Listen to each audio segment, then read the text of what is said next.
புருஷோத்தமன் ஸ்ரீமன் நாராயணன் தன் அன்பர்களான ஜெய மற்றும் விஜயனின் சாபத்தை நிறைவேற்றுவதற்கான சரியான நேரத்தினை எதிர்நோக்கி காத்து கொண்டிருந்தார். பரசுராம அவதாரம் முடிந்து இளைப்பாறிக் கொண்டிருந்தவருக்கு எப்பவும் தேவர்கள் வந்து காப்பாற்ற வேண்டும் என்று கூறிய பிறகு அவதாரம் எடுப்பார்.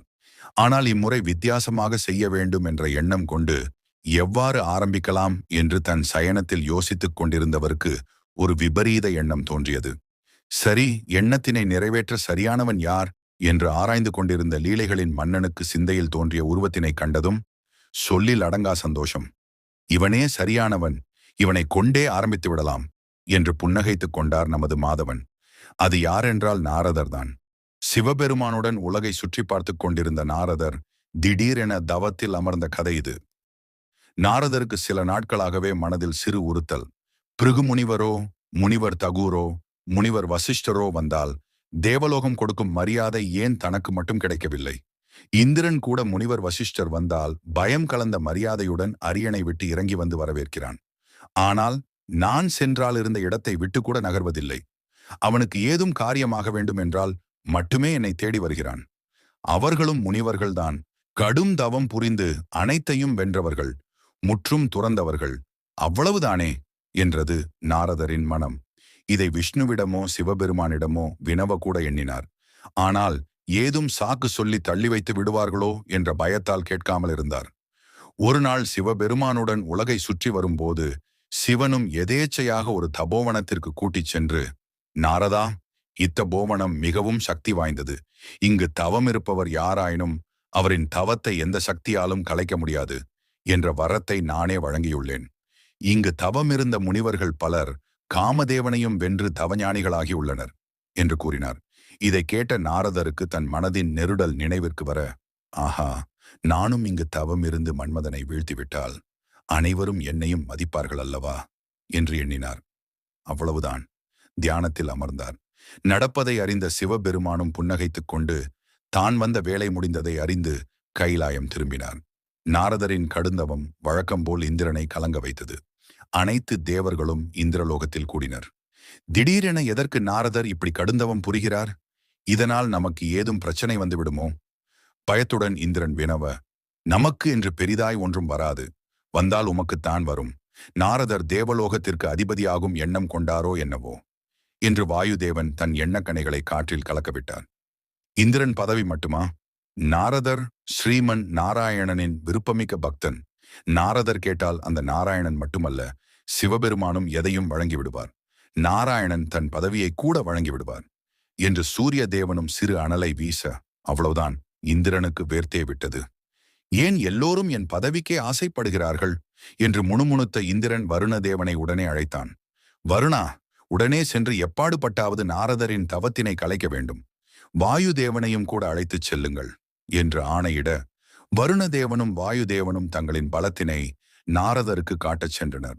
நாரதரின் தவத்தினை கலைக்க முயன்று வருணதேவனும் வாயுதேவனும் தோற்றுப்போக இந்திரன் அக்னி தேவனையும் சூரிய தேவனையும் அனுப்பி வைத்தான். அக்னி தேவனும் சூரிய தேவனும் இணைந்து தங்களின் சக்தியினை நாரதரிடம் காட்டியும் கூட தோற்றுப்போயினர். இந்திரன் தன் இறுதி அஸ்திரமான மன்மதனை, ரதிரம்பை, ஊர்வசி மற்றும் இதர தேவலோக தேவதைகள் அனைவரையும் அழைத்துச் சென்று நாரதரின் தவத்தினை கலைக்க உத்தரவிட்டான். இந்திரலோகமே வெறிச்சோடி இருக்க இந்திரன் மட்டும் தனிமையில் பயத்துடன் அமர்ந்து தபோவனத்தில் நடப்பவற்றை கூர்ந்து கவனித்துக் கொண்டிருந்தான். மீண்டும் தாம் இவ்வரியணையில் அமரப்போவதில்லையோ என்று கூட உள்ளுக்குள் நடுங்கினான். தபோவனத்தில் நாரதரின் தவத்தினை கலைக்க மன்மதன் தொடுத்த அனைத்து அம்புகளும் பலனளிக்காமல் போயின. இதமான காற்றில் மலர்களின் தேன் நிறைந்த மணங்கள் கலந்து வனமெங்கும் வீச ரம்பை, ஊர்வசி, மேனகை, ரதி என அனைவரும் தோழியருடன் பூமாதேவிக்கு வலிக்காமல் மெல்லிய பாதங்கொண்டு நடனமாட மன்மதனும் தன் வலிமையான அஸ்திரமான காமபானத்தினை நாரதரை நோக்கி தொடுத்தார். அந்தோ பரிதாபம்! நாரதரின் முன் அப்பானம் சாம்பலாகி போனது. அதை கண்ட இந்திரன் நாரதருக்குள் இப்படி ஒரு பலமா என்று விக்கித்துப் போய் ஐராவதத்தையும் மறந்து வனத்திற்கு ஓடோடி வந்தான். மன்மதன் குனிந்த தலையுடன் இந்திரனை நோக்கி, தேவா, நாரதரின் தவத்தினை என்னால் கூட கலைக்க இயலவில்லை. நாரதரின் தவ வலிமை முன் என் அஸ்திரங்கள் அனைத்தும் செயலற்றுப் போயின. நான் தோற்றுவிட்டேன் என்றார். மன்மதனின் வார்த்தைகள் உதிர்ந்த அந்த நொடி, நான் மன்மதனை வென்றுவிட்டேன். என்று ஆனந்த கூச்சலுடன் நாரதர் தவத்திலிருந்து கலைந்தார். அனைவரும் பிரமித்து நிற்க, நாரதரோ, மன்மதா, நான் உன்னை வென்றுவிட்டேன் என்று நீயே கூறிவிட்டாய். நான் முற்றும் துறந்தவன். இனி தேவர்கள் அனைவரையும் வென்றுவிட்டேன். மன்மதனை வென்றேன். நான் இனி சிவபெருமானுக்கு இணை. இதை சிவபெருமானிடமே முதலில் கூற வேண்டும் என்று கூறி ஆனந்தமாக வனத்தினை விட்டு கைலாயம் விரைந்தார். கைலாயத்தில் சிவபெருமானுடன் உரையாடலில் இருந்த பார்வதி தேவியின் கவனத்தினை நாரதரின் குரல் கலைத்தது. வருவது நாரதரா? பார்த்து எத்தனை நாட்கள் ஆயிற்று என்று தேவி பரிவுடன் வினவ, ஆம் தேவி, நாரதரேதான் தவம் முடிந்து நேராக கைலாயம் வந்திருக்கிறார் என்றவாறு சிவபெருமானே எழுந்து சென்று நாரதரை வரவேற்றார். வரவேண்டும் நாரதா, உன் முகத்தில் தேஜஸை காண்கிறேன். மிகவும் ஆனந்தமாய் உள்ளாய். உடன் வந்த என்னையும் மறந்து தியானத்தில் அமர்ந்தாயே, உன் எண்ணம் கைகூடியதா என்று சிவபெருமான் வினவ, எம்பெருமானே, என் தவ வலிமையினால் நான் மன்மதனை, அந்த நாராயணனின் மைந்தனை வென்றுவிட்டேன். என் தவ வலிமை கண்டு மன்மதன் மட்டுமல்ல, அனைத்து தேவர்களும் நடுங்கிவிட்டனர், இந்திரன் உட்பட என்று ஆனந்த நடனம் ஆடினார். மிக்க மகிழ்ச்சி நாரதா, ஆனால் இக்கூற்றை நாராயணனிடம் கூறிவிடாதே. நாராயணனை அறிந்ததால் கூறுகிறேன், உன் நலனிற்கு தான் கூறுகிறேன் என்றார் எச்சரிக்கையுடன் சிவபெருமான். பிரபு, நான் நாராயணனின் சிறந்த பக்தன் அல்லவா? மன்மதனை நான் வென்றதை கேட்டால் அவர் நிச்சயம் அகம் மகிழ்வார். என் தவ பலன், தாங்களே என்னை எழுந்து வந்து வரவேற்றீர்களே. நான் வைகுண்டம் சென்று உங்களுக்கு உண்மையை உணர்த்துகிறேன் என்றவர் தன் வணக்கங்களை சிவபெருமானுக்கும் தேவி பார்வதிக்கும் தெரிவித்துவிட்டு வைகுண்டம் புறப்பட்டார். பார்வதி சிவபெருமானிடம், ஐயனே, தாங்கள் அளித்த வரத்தினால்தான் தபோவனம் சக்தி வாய்ந்ததாக உள்ளது. இதை நாரதரும் அறிவார். பின் எதற்கு தன் தவ வலிமை பெரியது என்று தற்புகழ் பாடுகிறார்? தாங்களும் எழுந்து சென்று வரவேற்றீர்கள். நாரதருக்கு என்னாயிற்று என்று தேவி பார்வதி குழப்பத்துடன் வினவ புன்னகைத்த சர்வேஸ்வரன், தேவி, அனைத்தையும் கவனித்த நீ ஒன்றை கவனிக்க மறந்துவிட்டாயே. நாரதர் தபோவனம் விட்டு வந்ததில் இருந்து இக்கணம் வரை எப்பொழுதும் கூறுவதை கூறவில்லையே. எள்ளளவும் கூற எண்ணவும் இல்லை. இதில் நான் எச்சரித்தும் கேட்காமல் வைகுண்டம் வேறு செல்கிறார். நான் அதை பற்றியே எண்ணிக்கொண்டிருக்கிறேன் என்றார். நீலலோகிதனின் வார்த்தைகளில் உள்ள அர்த்தங்களை புரிந்து கொண்ட தேவியும் மனம் விட்டு புன்னகைத்தார். நாரதா, பாவம் நீ, அண்ணன் நாமம் சொல்லி கலகமூட்டி நிம்மதியாயிருந்தாய் என்று எண்ணினார் பார்வதி. வைகுண்டத்தில் தாயாருடன் அமர்ந்திருந்த ஸ்ரீமன் நாராயணன் நாரதர் வருவதைக் கண்டவுடன் தாயைக் கண்ட குழந்தை போல் துள்ளி எழுந்து சென்று வரவேற்றார். வா நாரதா, வா. நீ இல்லாமல் வைகுந்தமே கலையில்லாமல் போனது எனக்கு. என்னை காணாமல் நீயும் என்னைப் போல் பொழிவிழந்திருப்பாய் என்று எண்ணிக்கொண்டிருந்தேன். ஆனால் நீயோ சூரியனைக் காட்டிலும் பிரகாசமாயிருக்கின்றாயே என்று கூறினார். கைலாயத்தில் சிவபெருமானும் எழுந்து வந்து வரவேற்றார். இங்கு நாராயணனும் எழுந்து வந்து வரவேற்கிறார். எல்லாம் என் தவத்தின் பலன் என்று எண்ணி பெருமிதப்பட்டுக் கொண்ட நாரதர், பிரபோ, நான் தங்களின் மைந்தன் மன்மதனை வென்றுவிட்டேன் என்று ஆரம்பித்து கைலாயத்தில் பாடிய அதே பாடலை பாடி முடித்தார். ஆஹா, பார்த்தாயா தேவி, என் பக்தன் நாரதனுக்குள் இப்படி ஒரு சக்தியா? மிகவும் ஆனந்தமாய் உள்ளது. பெருமிதம் கொண்டேன் நாரதா என்றார் மாதவன். தேவியும், நாரதா, உன் தவ வலிமையால் மூவுலகிற்கும் நல்லது நடக்கட்டும் என்றார். தேவி, நான் இதை பற்றி குபேரனிடமும் பிரம்மனிடமும் கூற வேண்டும். விடை கொடுங்கள் தேவி என்றவரை நோக்கி, நாரதா, என்னை மறந்துவிட்டு போகின்றாயே என்றார் பரமாத்மா. அப்பாவியாக, மன்னியுங்கள் பிரபோ, பரபரப்பில் இருந்ததால். விடை கொடுங்கள் பிரபோ, வருகிறேன் தேவி என்றவாறு நாரதர் வைகுண்டம் விட்டு புறப்பட்டார். ஐயனே, நாரதர் தங்களின் பெரும் பக்தன் அல்லவா? அவரிடமும் உங்கள் லீலைகளை நடத்த வேண்டுமா என்ற தேவியை நோக்கி புருஷோத்தமன், தேவி, என் பக்தன் இதுவரை என் நாமத்தை உச்சரிக்கவில்லை என்றார் உரிமையுடன். மூவுலகத்திலும் தன் தவலிமை பற்றி பெரியோர், பிரியப்பட்டோர் என அனைவரிடமும் கூறிய நாரதர், யாரேனும் விடுபட்டுள்ளனரா என்று எண்ணிக்கொண்டு பூலோகத்தினை கடந்து சென்று கொண்டிருந்தார். அழகான பசுமை நிறைந்த வனம் ஒன்றை கண்டார். குழந்தையின் அழகிற்கு கண் பட்டுவிடக்கூடாதென்று கண் மயிட்டதில் அக்குழந்தையின் அழகு இன்னும் கூடுவது போல் அங்கு இருந்த மலர்கள் மலர்ந்து நிறைந்து வனத்தின் அழகை இன்னும் கூட்டியது. வனத்தின் அழகை ரசித்துக் கொண்டிருந்தவரின் எண்ணத்தினை ஒரு சிரிப்பொலி கலைத்தது. இல்லை இல்லை, ஈர்த்தது. வனத்தின் அழகினை கூட்டும் வண்ணம் அழகே உருவாய் ஆடிக்கொண்டிருந்தாள் ஸ்ரீமதி. ஆஹா, என்ன அழகு! அழகோவியமாய் இருக்கின்றாள். யார் என்று அருகில் சென்று காணலாம் என்று நாரதருக்கு தோன்றியது. ஸ்ரீமதி மன்னன் ஷீலாநிதியின் மகள். நாரதர் வனத்திற்கு வர தன் மகளை காண வந்த மன்னனும் நாரதரை கண்டு அடையாளம் கண்டு கொண்டார். நாரத முனிவரே, வரவேண்டும் வரவேண்டும், தன்யனானேன் என்று நாரத முனிவரை வரவேற்று உபசரித்தார். அரண்மனையில் அமர்ந்து உரையாடிக் கொண்டிருந்த நாரதரிடம், நாரத முனிவரே, எனது புதல்வி ஸ்ரீமதிக்கு சுயம்பரம் நடக்க உள்ளது. அவளுக்கு எப்படிப்பட்ட மணாளன் அமைவான் என்று கூறுங்களேன். அவளது இல்வாழ்கை எவ்வாறு இருக்குமோ என்று மனது ஐயம் கொண்டுள்ளது என்ற மன்னன் தன் புதல்வியை அழைத்து, ஸ்ரீமதி, நாரதர் அருகில் அமர்வாய். அவர் உன் கைரேகை பார்த்து உன் எதிர்காலம் எவ்வாறு இருக்கும் என்று கூறுவார் என்றார். ஸ்ரீமதியின் செங்காந்தல் அலர் போன்ற உள்ளங்கையினை பார்த்த நாரதர், மன்னா, கவலை கொள்ள வேண்டாம். உனது மகளை மணப்பவன் மூவுலகிற்கும் தலைவனாகும் தகுதியினை உடையவன். உனது புதல்வியின் மணவாளன் ஈசனின் அன்பினை பெற்றவனாக இருப்பான். ஈசனுக்கு இணையான வலிமையினை கொண்டவனாக விளங்குவான் என்றவர் எதையோ எண்ணியவராய், மன்னா, உன் புதல்வியின் சுயம்வரத்தினை சந்தோஷமாக நடத்து. அவள் மனம் கவரும் மன்னனுடன் அவள் இல்வாழ்கை இனியதாய் அமையும். எனக்கு வேலை ஒன்று உள்ளது, நான் சென்று வருகின்றேன் என்றபடி மன்னனிடம் விடைபெற்று நேரே வைகுண்டம் சென்றார். வா நாரதா, சமீப காலமாய் உனக்கு என் மேலுள்ள பற்று அதிகரித்துக் கொண்டிருக்கின்றது. என்னை அடிக்கடி காண வருகின்றாயே என்று இன்முகத்துடன் லக்ஷ்மி நாராயணன் வரவேற்றார்.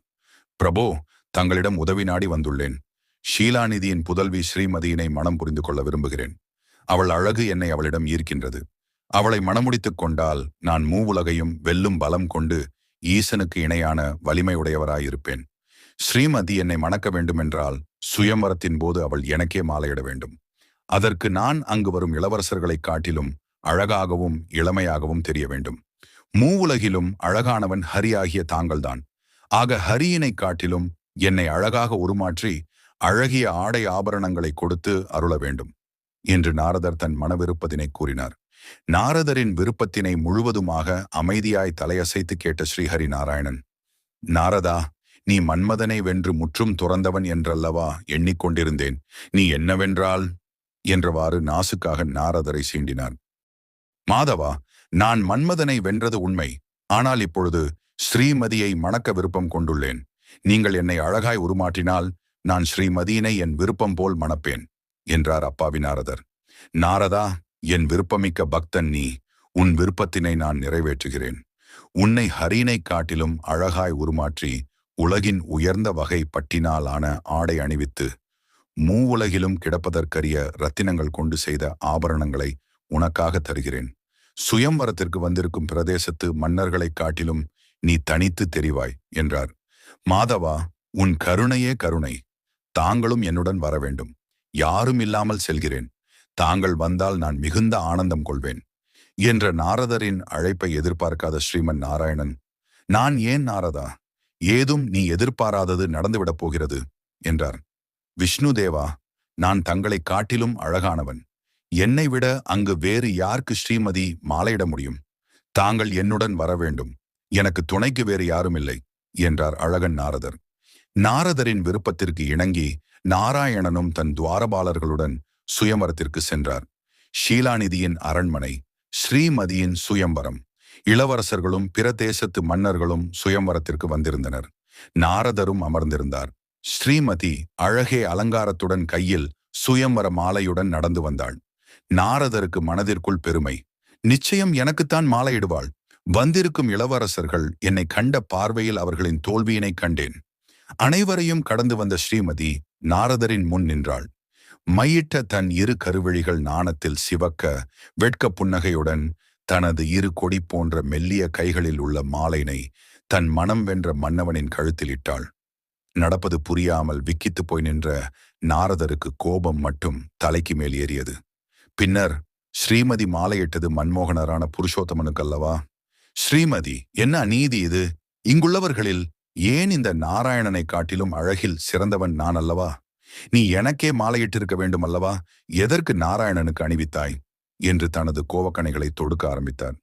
என்னது, தாங்கள் அழகில் சிறந்தவரா என்றவாறு கூறிய ஸ்ரீமதி நாரதரினை கண்டு சிரிக்க ஆரம்பித்தாள்.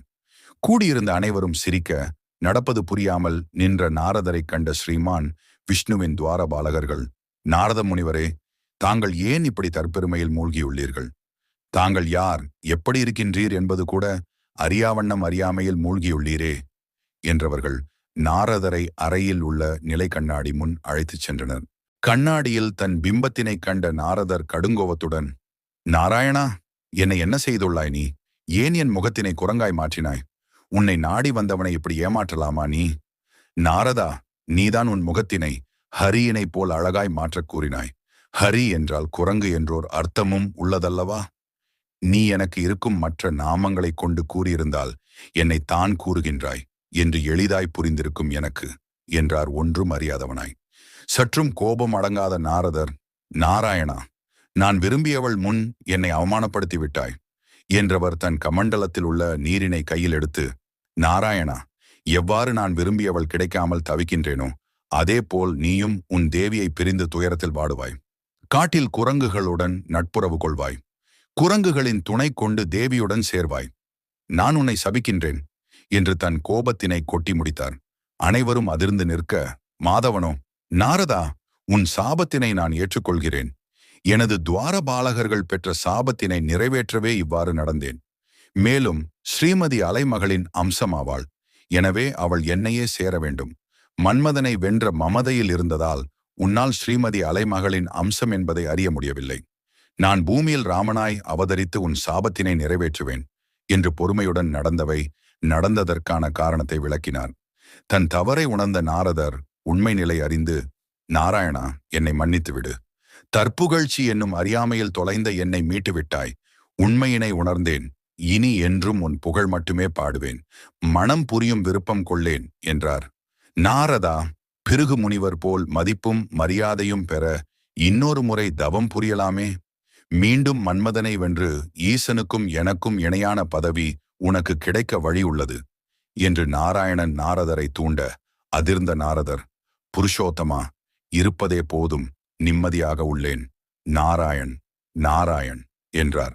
இவ்வாறு பக்தனின் அகங்காரத்தையும் அறியாமையையும் கருணையால் கரைத்து உண்மை பாதைக்கு திருப்புவதுதான் பரமாத்மாவின் லீலை என்பதை காட்டுகிறது இந்த நிகழ்வு. நாரதர் மன்மதனை வென்றதாக எண்ணி பெருமிதம் கொண்டார். ஆனால் அவர் வெல்ல வேண்டியது மன்மதன் அல்ல, மமதையே என்பதை புரிய வைத்தார் நாராயணன். தவத்தின் பலம் இருந்தாலும் அதற்கு மேலானது தாழ்மை. ஞானம் இருந்தாலும் அதற்கு மேலானது பக்தி. பக்தி இருந்தாலும் அதற்கு மேலானது அகங்காரமற்ற சரணாகதி. இதையே நாராயணன் நாரதருக்கு அனுபவம் மூலம் உணர்த்தினார். நாரதரின் சாபமே ராமாவதாரத்திற்கு காரணமாகி ஜெய விஜயரின் சாப நிவர்த்திக்கும் வழி அமைந்தது. ஆக பகவானின் லீலையில் தவறுகளும் கூட கருவியாகி தர்மத்தை நிலைநாட்டும் சாதனங்களாக மாறுகின்றன. இறுதியில் நாரதர் உணர்ந்தது ஒன்றே, எல்லாம் அவனது லீலை, நான் அவனது கருவி. அதனால்தான் அவர் மீண்டும் மீண்டும் ஜபித்தார், நாராயணா நாராயணா என்று. மறக்காமல் ஓம் ஹரி என்று கமெண்ட் பண்ணுங்க.